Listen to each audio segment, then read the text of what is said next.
Hello, welcome to TRF's podcast in April 2013. We've got with us tonight Robert Rudge, Ian Miles and Charlie Goff. We're going to be talking all things rugby, the end of the Six Nations, the upcoming Heineken Cup games on the weekend, a little bit of Super Rugby, and rounding off with talk of the upcoming Lions tour. And we'll kick it off with Six Nations and the fantastic finale in Cardiff, Wales against England. Who wants to jump in? I'll jump in first. I was at the game, Wales v England, and I have to admit I've never heard or seen scenes like that in Cardiff. Even when the Grand Slams are up, the atmosphere in the stadium was just out of this world. Yeah, I was watching it down in my flat, and it's just I don't think I've ever heard much like it. It must be amazing at the ground, but even just sat kind of watching it in a house, is just, you get such a tasty atmosphere. I was getting shivers at the anthems, and just no one ever saw this coming, and we thought we probably would win it, but it would be very, very close. Just no one saw it coming. I think that's what made it much more exciting to watch. It was just completely out of the blue, and it was one of the first times linked to watching Wales for a while that you thought, I'm actually enjoying it, because Welsh games in the past have been kind of nerve-wracking, like you mixed it with anger and joy. It was just pure kind of just happiness, just watching it and just enjoying the whole game, basically. It's just amazing. I think that's what made it even more euphoric, was the fact that we thought we might be able to beat them. Most people thought it wasn't going to be by 8 points, but it turned into an absolute demolition, and that it just kicked everything off. But I think that's a combination of a lot of things, to be honest. You go back, and you always think, well, one day one of these sides is going to cop off from Wales something big. And I mean, all Six Nations, we hadn't played great rugby, to be fair. We grinded out results away. A lot of people are saying, oh, Wales aren't this great side and, aren't doing very well and blah, blah, blah. But you think about it, they won a lot of free games away to three tough opponents away. And then to come back to main stadium last day, all that pressure on them, and then to produce a performance of the highest standard. I mean, in a way, you do feel sorry for England, but really, they just had no answer to anything that Wales had. I'm going to say something controversial here, from an England perspective, being the only English person here against three Welsh boys. I thought that was a thrashing that was long overdue for England during the Six Nations. Our game against Scotland at the start of the Six Nations was a good result. We scored 4 tries in it, but in the entire tournament we scored a total of 5 tries, 4 of which in the first bloody game. And it just goes to show that what Lancaster's doing is great. I'm not going to doubt that, but there's a lot of combinations within that England setup there that need to be looked at. They didn't play I don't think they played too bad rugby in general terms, but they were just completely outclassed in every aspect of them on the pitch. Right, but I think a lot of that as well is going to be down to the likes of Sean Edwards. You look at the defence. I think Sean Edwards had a point to prove, in particular with in regards to not being selected with Gatland for the Lions, and he wanted desperately to get one over on Farrell. Just because he's going on the Lions one, and also his ex-teammate. So there was obviously a little bit of, I want to get one over on my mate job. I think the personal aspect was a big factor. I think you could see that in the celebrations at the end. It meant a lot to him, and the snub from Gatland, he clearly took it to heart. So this result was big for Edwards in particular. Yeah, and completely hats off to the Welsh and the way they prepared for that game, because you listen to the British or the English media more than the British media. They hype up England every possible opportunity, and they hype us up to fail, basically. And again, the Welsh team prepared for it perfectly. They had a great amount of motivation from Edwards and co, basically. It's almost like the win over New Zealand was possibly the worst thing that could happen, because that's meant the kind of the tabloids and the kind of the part-time England fan kind of goes, okay, now we are the best team now, or to that effect. And what it just meant is that there was so much pressure on them beginning the tournament. They were installed as favourites almost a day after that New Zealand win. And like in the Scotland game, you saw signs of it. All throughout the tournament, you saw little glimpses of, okay, this is what England can do. But as it got towards the kind of the crux of the matter, you saw less and less of that. I mean, the Italy game, everyone was taking that as a 30, 40-point win, and it should have been. Yeah. But Italy played so well, and England played so poorly, is that we nearly never even got the Grand Slam game in Cardiff, because Italy could have won that game with a bit more luck, with a different bounce or two, and possibly some help from the referee. But I'm not really going to go much into that. But it was like you saw so much glimpses of it, of how England can play when they put the mind to it, when they're in the right sort of mood. But equally, right in the final game, you saw how bad they can be. Yeah, I mean, Joe, it's made things quite interesting. You know, we'll discuss later on with the Lions, I think, but you know, it's raised a lot of interesting points with the Lions. You know, players, you know, has that game against England, Wales, for some of those English boys, taken them off the plane? You know, we might never know, but you got a feeling that some of those boys should have stepped up to the mark, didn't, and probably played himself off that plane. I know there's another 30 odd days before Gatlin announces his squad, but I have a genuine feeling that a lot of those boys have played themselves off the trip. Yeah, well, bringing it back to Six Nations for now, anyway. But in the previous week's performances from England, if you consider them against France and especially Italy, looking back at it, I don't know why they hyped up the Grand Slam so much, because they were pretty poor performances. I mean, they beat France in the end by 10 points. It wasn't particularly good. They scored a pretty jammy try. They got the result at the end, but then the Italy game, they easily could have lost that. There was only one team in it for the 40 minutes. But to be fair to a lot of the England rugby fans, to be fair to the purists, they were quite adamant they hadn't been good all tournament. And they were cautious. You know, they're very cautious about one thing. But it was the media. You know, this is quite an important thing in terms of the English media. You know, we got the Western fail with Andy and his boys are just as equally as guilty. But it was quite interesting looking at the press and see how they were building it up. And of course, they were adding more pressure onto the English team. Yeah, well, talking about the press, is this the final performance from Wales? Did they deserve the accolades, or is it overblown on the basis of one game? I mean, now loads of pundits put in 10 Welsh players in their Lions 15. Some of the aftermath was a bit over the top. Yeah. However, I think it was deserved to a point. It was such a great performance that they deserved the accolades they got. They deserved all the praise in the world because they played an outstanding game. Some of the kind of players that are now chosen to go are a bit questionable based on one game. I'm not 100% sure of a few of them, but I think overall the praise was deserved and justified. But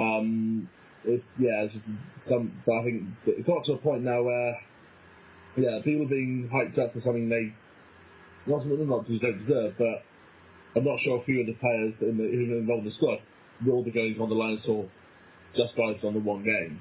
That shouldn't happen. And I think to a point, they're all kind of media kind of went over the top on that basis. Just going back to obviously the Six Nations and the final results of it. I wasn't too shocked to see the French and the Irish at the bottom of the table. It's been a long time coming for the Scots and the Italians, but they've started to really step up to the mark now. And the Italian side were superb to get the win at the start of the tournament against the French. And I've taken the hat off really to the Scots. because they're a completely different side. They've shown elements of it underneath Robinson, but they came to the Six Nations as a totally different side, and almost like a renewed hope and enthusiasm in there. Well, the argument that's the Scott Johnson factor, though, isn't it, really? Because he did the same thing with Wales, The first time he took charge, Wales were buzzing and played, looked like they were about to turn the corner. But, I think Dean Ryan has to take a lot of plaudits because the way the pack played for Scotland was really outstanding. Yeah, he's had a lot of grit, I think, a lot of grit and determinations of the pack in particular.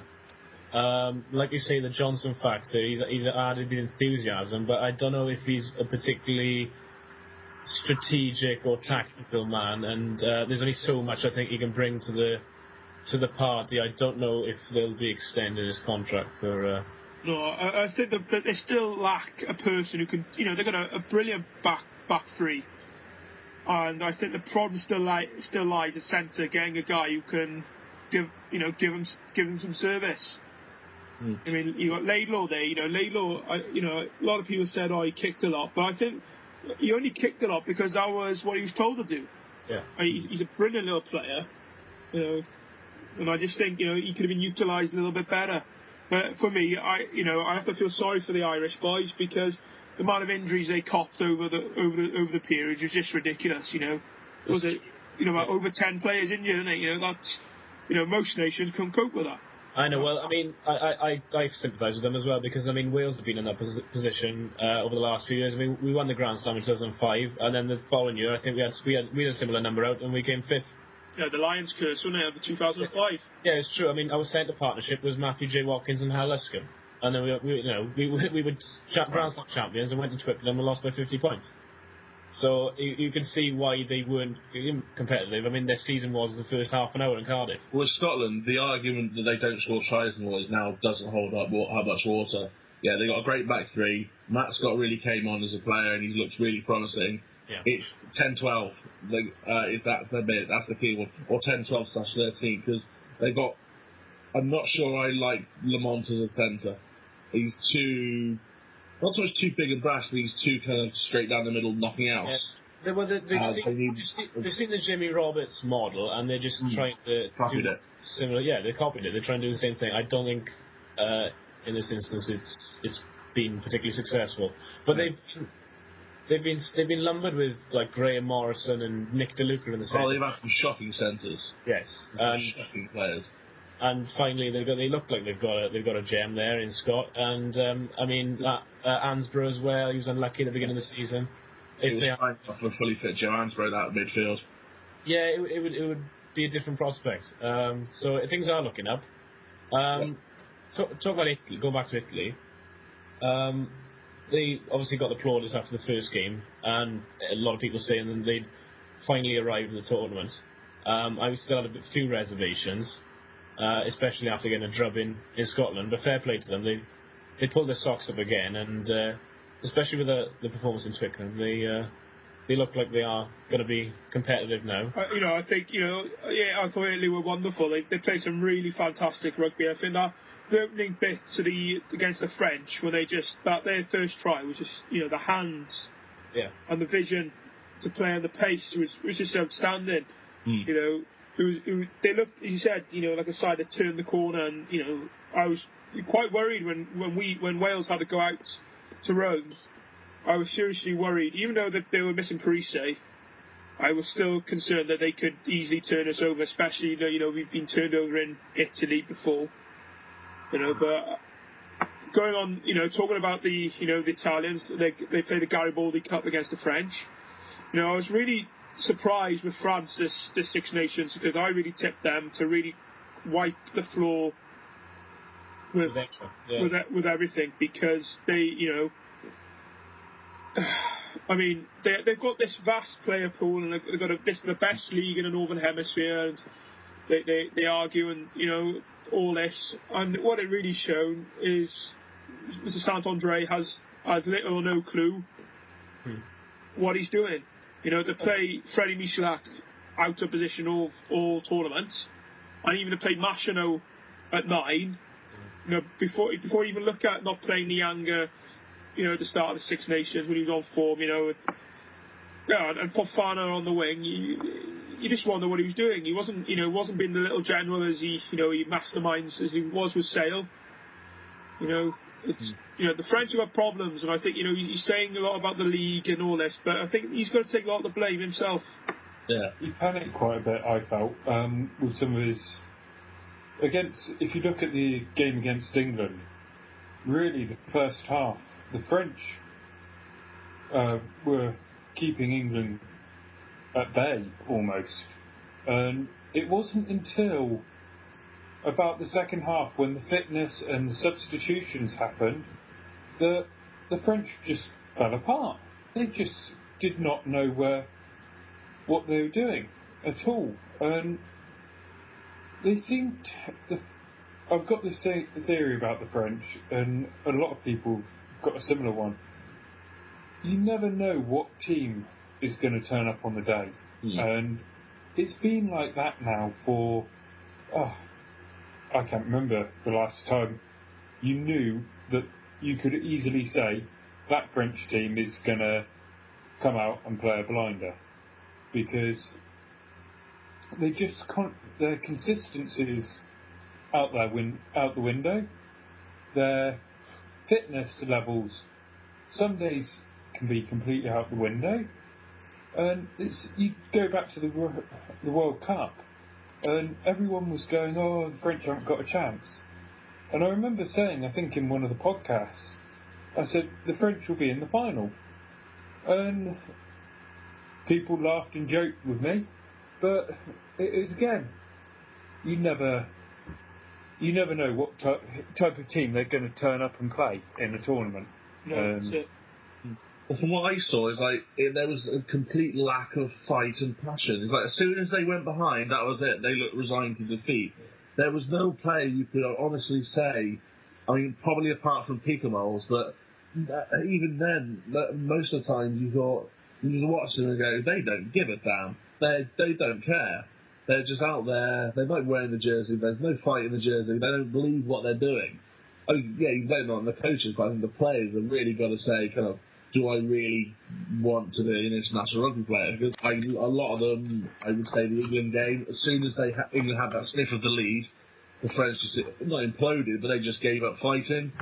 As soon as North scored the try, they just didn't seem to put much effort into it. I think the Italy result just really kind of killed their kind of enjoyment for it. But there was no fight, no passion. You never got the sense of, okay, this is a stirring French comeback, because they just didn't look like they were going to do it. Deserved wooden spooners then? Definitely. Well, speaking of Pick-a-Mole, I think we should award a TRF panel player of the tournament. Have we got any other candidates? Halfpenny. Yeah. And that's going to come out as really biased and really kind of obviously, yeah, let's pick the winning team. But you look at what he does. He's for a guy of his height, his size, you never believe the stuff he pulls off. He goes up and catches balls he must have a vertical leap of about 50 inches. He just gets up on that guy and demands that ball and gets it 9 times out of 10, puts his body on the line and just makes the kicks. The guy his size, there's nobody better to pull back in the world. I'd also throw in Zani in there because he was outstanding as well for Italy all tournament. Yeah. Spectacular player. Could anyone be averse to mentioning Stuart Hogg? I'm not so sure. He's good. He's a great attacking threat. We've mentioned were standouts. Yeah, Hogg had his moments, to be fair, but those three, Halfpenny, Zani, and Piccamoles, were fantastic all the way through. Charlie, as the sole Englishman, are you happy to award it to Halfpenny? Yeah, I would. He had a great tournament at the end of the day. I'll sewn that up. Moving on to this weekend's Heineken Cup fixtures. We've got, first up on Saturday is Clermont-Auvergne against Montpellier. All French affair. Clermont last weekend won their 58th straight game at home, with an absolute thumping of Argent, 10 tries, 3 for Wesley Fofana, and they're looking pretty good. Yeah. I can't see past Clermont over there. I just can't. I'm sorry to the Montpellier fans who may be listening. I just think Clermont, looking at who's left, they must be one of the favourites to win it. Yeah, they are. I think they are the favourites. Especially because especially with their home record, they will win this game quite easily, and they will definitely be certainly odds on to win it from this point. Yeah, I'd easily go for Clermont by probably about 20 points on this one.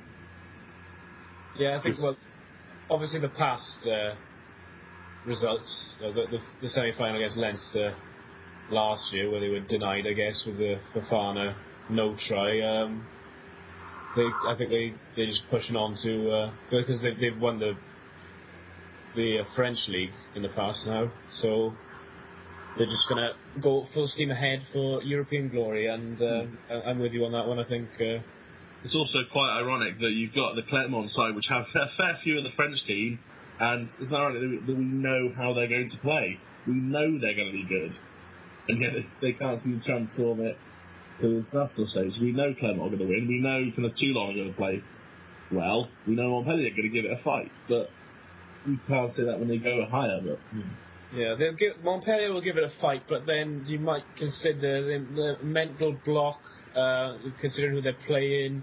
They're currently in 6th in the top categories. They want to be getting in the playoffs and in Europe for next year. So I think Charlie's prediction of a 20-point Clermont win is pretty much spot on, I think. The evening game on Saturday is Saracens against Ulster at Allianz Park. I was recently at, is looking pretty impressive. Saracens top of the Premiership right now, hitting form at the right time. Ulster, although they did beat Leinster last weekend away, their first win in Dublin for 14 years, they had a bit of a slide recently. They were blowing the league away early on, but they've come unstuck up in Scotland recently. They had a home draw against Treviso as well. How can we see this one going? I think there's a certain aspect that Ulster won't be too familiar with is the pitch, and I think that could play a major factor in it for Saracens and give Saracens almost a upper hand on it. So I would easily go for the way Saracens are playing at the moment. It's got to be a Saracens win. It's going to be tight, but I'd say probably by 5 or 7 points. Yeah, I got a feeling Saracens. There's something telling me Saracens here. Although I like to do it, I think it's a Saracens game. To be honest, it's at London. It's in. Yeah. It's close enough to home. I think it. Sadly, how much I like to see Ulster win it. So I really detest Chris Ashton, but it's good. I see it happening. Yeah, same. I can't see Saracens to a minimum. Yeah, I can't see Saracens messing this one up at home. I don't think the pitch will be that much for that, so I just think the Saracens game plan will negate the Ulster game plan. They'll be a bit, they're clinical. They might, some say ugly, but Saracens play a clinical game. Also like a bit more flamboyancy. The pitch will come into it slightly, but it's just generally, I think it'll be the clash of the game plans, and Saracens game plan will hold up better in European competition. Another European clash in London on Sunday. It sees Harlequins pitted against 8th seeds Munster. Interesting point for this game. Bruno O'Gara's first ever European game came against Harlequins back in September 1997. The game finished 48-40 to Harlequins and was watched by a crowd of 3,682 people. I am guessing there will be slightly more people interested in Sunday's fixture. Yes, definitely. Harlequins are looking mightily impressive. They look really good at home. But Munster, while French rugby is becoming the cliche if you never know what side is going to turn up, Munster becoming the European cliche, you can never write them off. You can never say, yeah, Munster are knackered, they're not going to do well, because they always do somehow manage to pull a performance from somewhere I don't think they'll win, but I think it'll be a lot closer than I think the Sky pundits will say so on Sunday. I think they'll blow out Harlequins to win by 15-20. I think it's going to be more like a 5 to 10 point game. Yeah, I can't really see past Quins really again here because, Nick Evans has been just an absolute general at 10 from. And they've started developing players, like this Wallace guy at open side. I've watched him in the LV Cup games, and he's just an absolute find. The scrum half options they've got. Their front row's incredibly good. Gray and Hooker. I really can't. I agree with Iain that it'll be close, but Quins are going to take this. I'd probably agree with that on Quins. I've just been really impressed watching the JP Morgan Sevens, the depth they've got in the youth setup, and what they've achieved with youth development. They've built some fantastic foundations. I'd just say Munster, like Iain said, you never know what side's going to turn up with them. They've been fairly consistent. They'll give Quins a good game at the Stoop. Easily got to beat Quins by, again, 5-7 points. Yeah, considering Munster's recent domestic form, I don't know if you can read too much into it, but they took a 50-point pacing up in Glasgow last Friday. I don't know if that's because they're concentrating on the European Cup or because they've completely lost it, but it's got to be Harlequins, really, hasn't it? And the final game of the weekend is a very tasty one, Stade Félix Mayol, down in Toulon. They're playing Leicester. Toulon top of the top 14, looking pretty ominous. But their last European fixture against Montpellier, they weren't that great. And Tigers themselves looking pretty tasty against Northampton, blowing them away 36-8 on the weekend. How do you see this one going?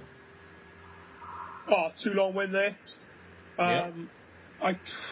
The firepower they've got there, and I think the French sides in the last couple of years are really taking the Heineken Cup really serious.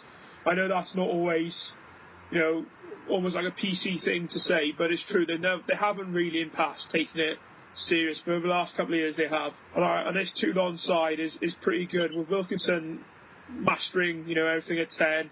Michalak at 9 has been great for them. And you got Gitto outside. The vast wealth of talent they've got is just ridiculous. And I'm sorry, Tigers fans, can't see it happening.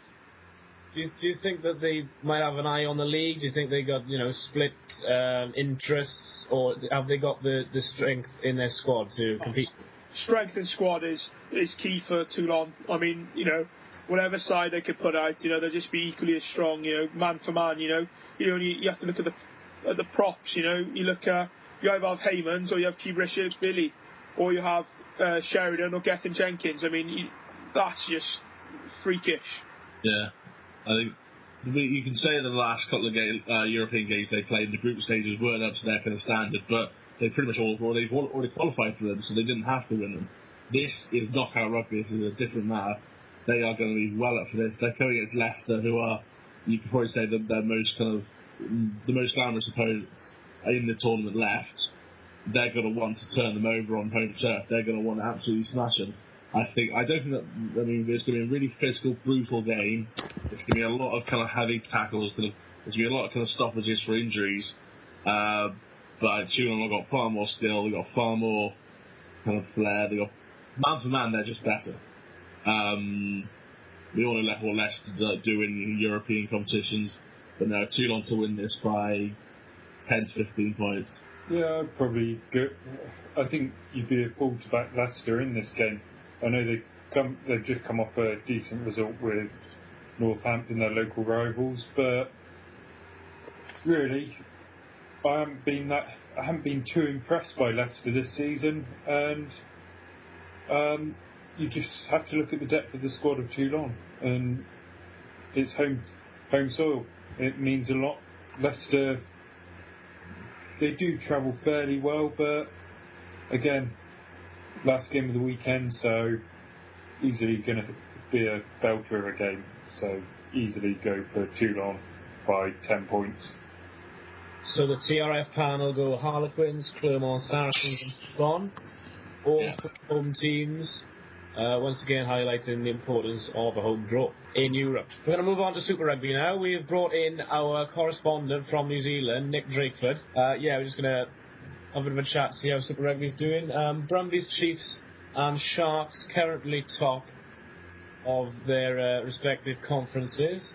Highlanders still without a win this season, although they're not playing too badly, and Cheetahs are on fire. Nick, what can you tell us? Alright, well, the first game we've got Blues vs Highlanders, and I think this may be the Highlanders' chance to get the first win. You've had the Blues have looked alright at the beginning. They started off very strongly in the competition. They won the first two games by blowing away the Hurricanes. But since then, they've just looked a bit shaky. The Highlanders have been woeful. So I think the Highlanders are actually going to take this one. I think eventually they have to get a win because they're 5-0 at the moment. You've got the Brumbies versus the Kids, and I think the Brumbies will destroy the Kids. Brumbies have looked probably one of the form teams in the competition at the moment. I think they've only lost one game. Sharks versus Crusaders will be coming up, and you'll probably back the Sharks. Crusaders did really well against the Stormers last weekend, but they're still missing a lot of their best players. So Dan Carter's out, Israel Dagg's out, Kieran Reid's out. I think they're getting back Owen Franks, but it's still not looking particularly great. Whereas the Sharks have still got some pretty quality players all playing, and it's at home. You've got Hurricanes versus Waratahs. I'll pick the Hurricanes because Waratahs haven't been that impressive, but they're roughly in a similar position on the table. Force versus Rebels, I'd go with the Western Force because the Rebels look to be imploding everywhere, and they'll be without Curtly Beale after his little punch up. His indiscretion. Yeah, his naughty zone. And then you've got Cheetahs versus Stormers for the final game of the weekend. And my money would be on the Cheetahs because I actually really like them and they're playing some good rugby. Yeah, have you seen much of the Cheetahs this season? I mean, they won 3 out of 4 on their tour to New Zealand and Australia. They only lost the Chiefs, which is is no shame in that. They beat the Highlanders, Waratahs, and the Force.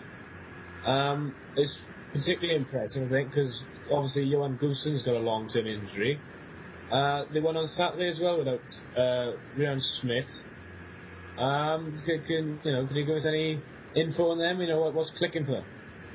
Yeah, well, one of the things that has quite impressed me that they haven't really had in previous years is they've just got a bit of depth they didn't really have beforehand. I've been really quite impressed with some of their outside backs as well, and they just are still playing a pretty good running game, which they just haven't had. Well, I mean they've had, but it's just now starting to click together. It just seems like they've had the similar squad that are sort of singing together.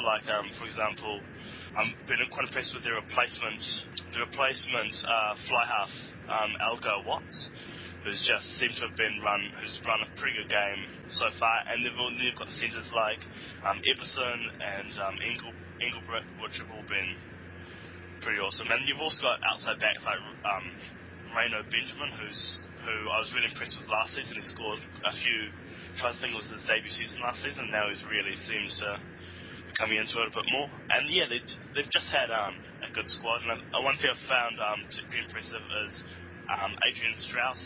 He seems to really stand up for them every time for the Cheetahs, and it's not a surprise that he was in the Springbok squad because of it. Yeah, they brought back cyRil Pretorius as well, a scrum half. I mean, he didn't really have a great time out in Australia with the Waratahs, but it seems like the Cheetahs is his club, and he's doing the business again. So I guess that ties in with your strength and depth. Yeah, exactly. And to be fair to him, he never really got much of a shot at the Waratahs. He never really cracked the first the starting position, and it was a bit disappointing. And with the Waratahs, they don't really play the most expansive game anyway. So with him back in the Cheetahs, he just is allowed, I think, a bit more range to play his own game, and I think you can see it just in the way that they play. Right. Well, yeah. Look, going on to a bit of news down under. Luke Burgess is apparently returning to Australia. even though he's got a year left on his Toulouse deal. By the sounds of it, he just struggled a bit. He didn't really like the style of play up in France. It looks like he's going to get a contract with the Rebels, seeing as Nick Phipps has signed with the Waratahs. But more closely to your heart, it looks like Ardy Sevilla is going to make his Super Rugby debut on the weekend. This is very exciting news. 19-year-old brother of Julian. Yep. Yeah, that's very exciting news. It was quite a surprise that he didn't play in the last match because people were thinking against the Southern Kings it was probably quite a loose game, which it was, and you'd expect him to sort of get that shot. But at the same time, yeah, I think a lot of people are pretty excited about it. I personally think he's still quite a wee way off. He's still relatively small for a loose forward, and he's just missing a bit of that hard edge that you'd want. Like he's got it for his running game. He's very exciting. I mean, he was tearing up the ITM Cup for Wellington. I think he captained the New Zealand schoolboys a couple of years ago, and I don't think he's had some time with the under-20s yet. So definitely one to watch. Yeah, I saw him playing for Wellington last year in the ITM Cup, and like you say, he's running rugby in open play. He looks spectacular. I thought, oh look, this guy could be an All Black in 2 years, but obviously he isn't a full package yet. What are the things he has to work on in this game? Well, it's interesting because he's been played as an open side, but and occasionally had games where you see that he actually does really good work over the ball and jackal and all that sort of stuff. But there are other times where he seems to be used quite often in the back line as that first choice runner, and admittedly he's very, very good at it. But yeah, you probably wouldn't pick him against, like, for example, a match against the Waratahs. You're probably fairly safe to play him, but at the same time, if you start him and your forward pack starts going backwards, then you're in a bit of trouble. So he's also got a lot to work on. He needs to just bulk up. I think he was at 97 kilograms, so not too light, but he's still a bit way off. But yeah, one of the things I'm looking forward to that game will just be, sadly, I've been following is the whole Israel-Folau thing, and it'll be good to see if he can have another decent game after the last one, because I know the Australians have been talking about quite a bit. Did you rate him, Nick? I haven't watched much Super Rugby this year. I've only been following the Rebels when I can, but do you think Folau is his next great thing for Australia? No. I'm pretty sceptical of league players that come to Union anyway, and one of the big problems I always have is you never know with a lot of league players, especially recently, if they're going to stay for the transition, because it doesn't take a year to make a good rugby player. There's just so much stuff there. So yes, he's got some really good natural talents, and one thing that's really big is his competing for the high balls.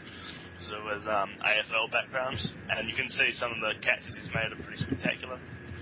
But will he become the next big thing for Australia? I highly doubt it. And if they pick him for the Lions tour, they could be in trouble. Well, speaking of the Lions tour, who's got anything to contribute in that respect? Which players do I pick standing up for the Lions tour? Yeah. What do you figure from your position, your vantage point in New Zealand? It's actually quite interesting because there's so many uncertain positions at the moment for Australia.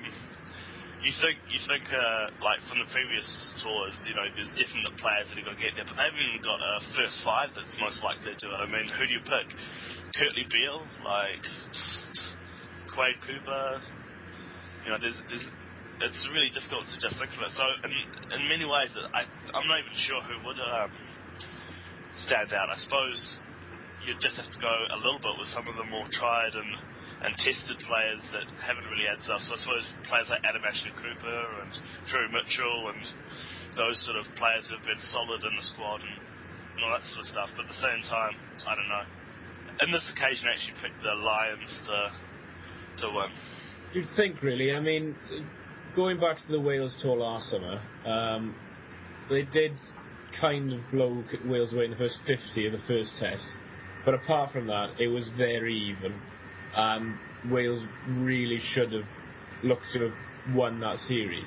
I don't know if Australia have improved that much since, and they've now got to contend with the other three nations, with all the best players from there. Yeah, So, and that's the thing. I mean, well, to be fair to them, they haven't really lost much up north since then, and there's still a decent squad, but at the same time, it's just like I just can't think of many game breakers that you can sort of rely on.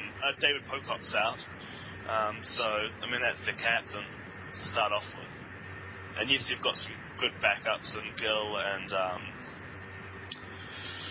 Hooper, but I rate them both very highly, but at the same time, you've already got one less experienced player there. The front row, it doesn't really matter who because they're going to get a hide in.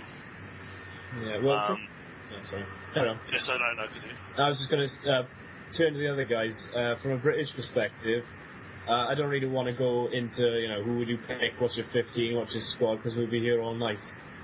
But who would you like to, or do you see and make most impact from now until the end of the season? Someone who's not possibly a certain pick, but who can, really step forward with their club and make an impression. I think for me, Dan Nidgett. I really think if this boy can get time, I know it's a very crowded back row options already, but I generally think if you're going to take, he could well find his way on the plane. Yeah, possibly. I think he's more a definite for the Japan tour. I think the onus has now got to go on to the Irish and Scottish and the English lads who underperformed in the Six Nations with their clubs, say people like Danny Kerr, Heaslett to a point.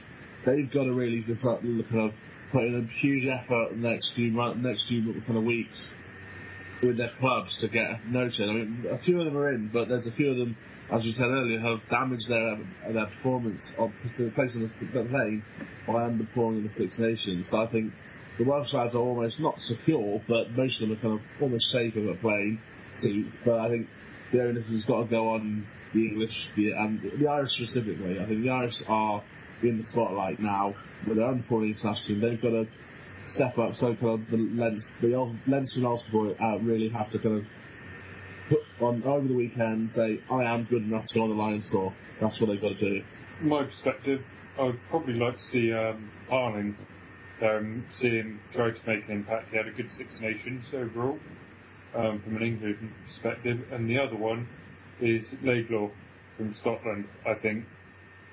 Again, very good Six Nations. Yeah, and who would your wild card spot go to? There's been a lot of talk in the papers of players who aren't maybe not playing for their national sides, but up and coming players like Tristan Wade playing for Wasps, Sheridan or Will. Well, I look at Wilkinson. I know I get scoffed at a lot when I mention it up and around the club rugby up here. I think you could take him as your third place, third choice fly half for the experience. We're going to take the likes of, Sexton doesn't recover from this injury. You can't take two inexperienced guys. You're going to have somebody who's got a bit of experience, and you're certainly not going to take Ronan O'Gara. So, Wilkinson, he's been on fire for too long. As I said earlier, he's marshalled that side very well. And I think you can take him and you won't lose anything because he's, if anything with Toulon have looked after him very well. But the problem comes if Toulon make the final of the top 14, he won't be released.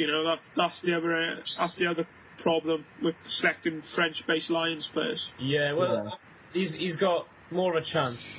There's a relative dearth in talent at fly half. I mean, with Sexton struggling for injury, I mean, even, yeah. Yeah, I see what your point is, there's a very good chance that he will, Wilkinson will look to go there, for me, he is a guy I seriously consider. Sorry, carry on. Fundamentally, I'm against Wilkinson going, as I probably made my feelings clear before in the past. But fundamentally, I'm against him going, as he's not an active international player. But I do see your point in that, should Sexton not go, we are sending basically a child, effectively international standard, into a very high-pressured environment. So to a point, I get your idea, but Fundamentally, I'm against it. It's all about Stefan Armitage. That is a good shout. Yeah, that would probably be my pick. Even when he played in England, he was hugely underrated. But he's made a home in France. He's really kind of really just stepping up. I think he's certainly worth it. You wouldn't lose out if you took him. Do you reckon he's underrated because of his, he doesn't look, like his build, he's quite chunky. Do you think that's why he's sometimes not always talked about? Because he just doesn't look like like the Tom Woods or the Chris Robshaws. To a point, yeah. He's quite short and stocky for a flanker. But I think what he doesn't do, he's not very kind of flamboyant. I mean, most sevens, they're right in the centre of attention every single time. I mean, all the good sevens like McCaw, they're always in the centre of every single breakdown, and you notice them. Armitage, you don't notice he's there, but he's doing the same job. I think that's why he's underrated. He kind of slips under the radar. He doesn't do much wrong, but he's not spectacular. And I think that's why he's underrated. To the British guys, then, you've got one pick of a wild card. Eastman. Bit controversial, but That is he's been playing some good rugby for Bath, and some of the tries he's scored this season have been bloody superb. He's been offloading the ball well, and I think he offers something a little bit different. And I just think it would be a good experience for him, and I think he could be able to offer something different for the Lions. Yeah, it's the Jason Robinson effect in 01. The Aussies didn't know a huge amount about him. I think if you take Eastland, I saw him play when he played at Helens in League.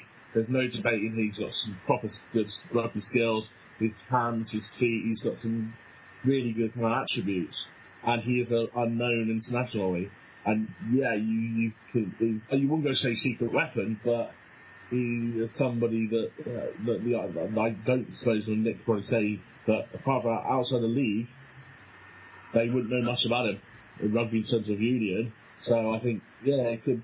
I'm not saying take him, but it's certainly a decent shout. I mean, who is your pick, then, Iain? I go Armitage. Stefan Armitage is my go. And Rob? It's Wilkinson, although I do agree that Armitage could be but I'm sticking with Wilkinson. Okay, and Nick, for a Southern Hemisphere point of view, who is going to be the standout player for Australia on this tour? The standout player for Australia will be... I'll say Michael Hooper. God, as you could all guess, it's Gavin. Yeah, I actually really, really want to see Christian Wade because I love the guy. Well, yep, that pretty much wraps it up for us tonight. Thanks to Rob, Iain, Charlie and Nick. This has been the TRF podcast. To talk more rugby, head over to www.therugbyforum.com. Thanks for listening.